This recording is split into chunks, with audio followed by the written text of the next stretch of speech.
चला तर मग आज करूया झटपट अशी वांग्याच्या फोडीची भाजी। तर त्यासाठी मी कढई घेतली। कढईमध्ये तेल, जिरे, मोहरी टाकलं। छान तडतडलं की त्यामध्ये एक कांदा टाकला, तो पण छान तेलामध्ये छानपैकी फ्राय होऊ दिला। त्यानंतर लगेच अर्धा टोमॅटो टाकला, तोही छान तेलामध्ये स्मॅश होऊ दिला। त्यानंतर त्यामध्ये कढीपत्ता टाकला, तोही छानपैकी परतून घेतला।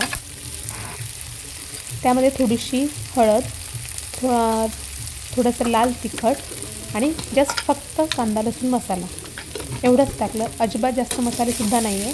अशी सोबर आणि सिंपलच भाजी खूप छान लागते। त्यामध्ये भरपूर अशी कोथिंबीरही मिक्स केली। सगळं काही छान प्रकारे मिक्स झाल्यानंतर त्यात थोडं किंचित मीठही टाकलं टेस्टपुरतं। आणि त्यानंतर लगेच धुवून वॉश केलेल्या वांग्याच्या फोडी त्यामध्येही त्यात टाकल्या आणि त्या छानपैकी परतून घेतल्या। ॲटलिस्ट 5-1 मिनटं समजा परतून घ्यायचा आणि झाकण ठेवायचं। आणि ही भाजी वाफेवरच खूप छान होते। आणि जस्ट थोडी म्हणजे लवकर शिजण्यासाठी मी त्यात थोडासा 1-2 चमचे पाण्याचा शिपका दिला आहे आणि थोडासा दाण्याचा कूट देखील त्यामध्ये टाकला आहे। त्यामुळे काय होते, लवकर भाजी शिजते आणि दाण्याच्या कूटमुळे भाजी एकदम टेस्टी लागते भाजलेल्या शेंगदाण्याचा। आणि जस्ट त्याच्यावर झाकण ठेवलं की अवघ्या 5 ते 7 मिनिटात वाफेवर ही भाजी होऊन जाते।